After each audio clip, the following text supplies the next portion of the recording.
અનેક રાજકીય વિવાદો અને ગરમાગરમીમાં પ્રચાર બાદ આજે સુમુલ ડેરીની 9 બેઠકો માટે મતદાન શાંતિપૂર્ણ માહોલમાં પૂર્ણ થયું।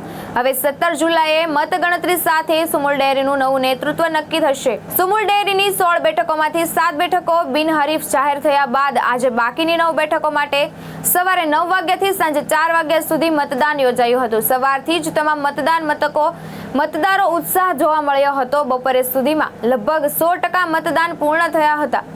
આ ચૂંટણીમાં ભાજપ જીત્યું સુનિશ્ચિત કરવા માટે પ્રશાંત કોરાટ, બિપિન ગોતા, ગૌતમ ગેડિયા, જગદીશ પટેલ સહિતના આગેવાનોને પ્રચારમાં ઉતાર્યા હતા।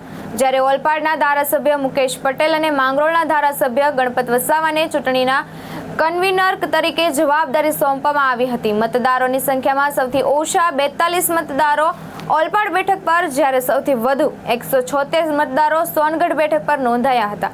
હવે 17 જુલાઈએ સુમુલ ડેરીના પ્રીમાઇસીસ ખાતે આવેલા બેન્ક્વેટ હોલમાં મતગણતરી હાથ ધરાશે, જ્યાં ચૂંટણીનું અંતિમ પરિણામ જાહેર થશે। સુમુલ ડેરીનું ભાવિ નક્કી થશે। કાકા, આજ તમારો પરિચય, આજે સુમુલ ડેરીની મતદાન પ્રક્રિયા યોજાઈ રહી છે, કેટલો ઉત્સાહ, શું માહોલ?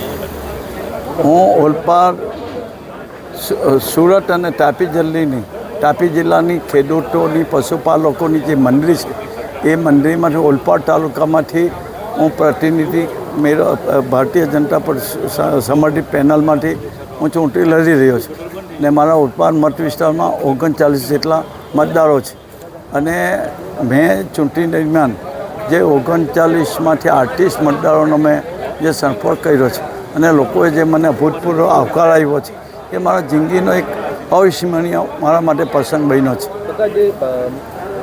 મંદિર પ્રથાથી તેનો તમારા કેટલાક સમર્થકોએ વિરોધ કર્યો હતો અને એમાંથી એક વ્યક્તિએ તો અપક્ષ ઉમેદવારી પણ નોંધાવી છે। આ બાબતે જો એ પાર્ટીનો વિષય છે, એમાં પાર્ટીએ શું કરવું એ પાર્ટી વિષય નક્કી કરી શકે।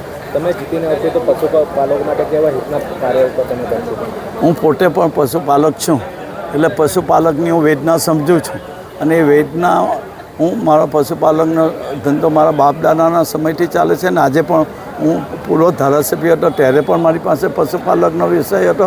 આજે પણ હું એ વ્યવસાય ખેતી અને પશુપાલક સાથે જોડાયેલો છું, એટલે એની મને વેદનાની બધી ખબર છે, એટલે એમાં શું કરું એ મારો વર્ષોનો અનુભવ છે। Thank you. તમારું નામ? મારું નામ વસંતભાઈ રણછોડભાઈ પટેલ, સુમુલ ડેરીમાં ઓલપાડ તાલુકામાંથી મેં સુમુલ ડેરીમાં ડિરેક્ટર પર માટે ઉમેદવારી નોંધાવી છે। આજે ચૂંટણી યોજાઈ રહી છે, કેટલો ઉત્સાહ લોકોમાં? 39 મતદારો છે, સભાસદો અને મતદારોમાં બહુ ઉત્સાહ છે। પશુપાલકો માટે સારી કામગીરી કરે એ માટે મેં ઉમેદવારી નોંધાવી છે। તમે પહેલા ભાજપ અપક્ષમાંથી ઉમેદવારી કરી છે, આનું કારણ શું છે?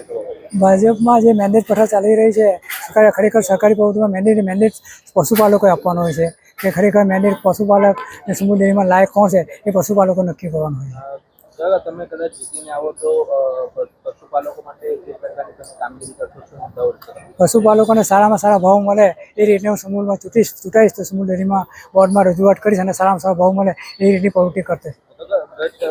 સભાસદો સામે ચૂંટણી પહેલા કેટલાક આક્ષેપો પણ થયા હતા, આ બાબતે શું કહ્યું? ચૂંટણી તપાસ આક્ષેપો થયા હતા, એની તપાસ રિપોર્ટ બી સરકારમાં પહોંચી ગયો છે। કયા કારણસર તપાસનો રિપોર્ટ જાહેર નથી કરતા એ તપાસનો વિષય છે। સાહેબ, શું કહેતો છે ચૂંટણી યોજાઈ રહી છે સુમુલ ડેરીમાં? સુમુલ ડેરીની અંદર ટોટલ 16 સીટ માટેનું ઇલેક્શન હતું। એમાંથી ભારતીય જનતા પાર્ટીની 7 સીટો બિનહરીફ થઈ હતી। 9 સીટ માટેનું આજે ઇલેક્શન હતું। આજે સુમુલ ડેરીના કેમ્પસની અંદર ઓલપાડ ઝોનની સીટનું ઇલેક્શન હતું। તમામ વોટિંગ પૂર્ણ થઈ ગયું છે। 9 સીટ ભારતીય જનતા પાર્ટીના ઉમેદવારો જંગી બહુમતીથી જીતીને આ સીટ સુમુલને અર્પણ કરવાના છે।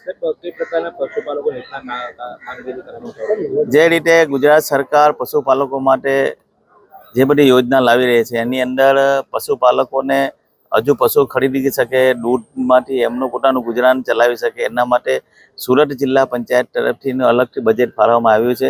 એની અંદર સુરત અને તાપી જિલ્લાના પશુપાલકો માટે એક સભાસદને 2 એટલે 2 ગાય લે અથવા 2 ભેંસ લે તો એના માટે 15,000 રૂપિયા સબસિડી બી નક્કી કરી છે। સુમુલ અને સુરત ડિસ્ટ્રિક્ટ બેંક મળીને 0% વ્યાજે પશુ પણ એમને ઉપલબ્ધ કરાવશે। કોંગ્રેસ દ્વારા કૌભાંડના પણ આક્ષેપો કર્યા જે પાર્ટીએ 70 વર્ષ સુધી જે કૌભાંડો કર્યા અને એ કૌભાંડનો આક્ષેપ આપણી ઉપર કરે એ ક્યારે શક્ય જ નથી। ભાવેશ ઉપાધ્યાય, દ્રષ્ટિકોણ ન્યૂઝ, સુરત.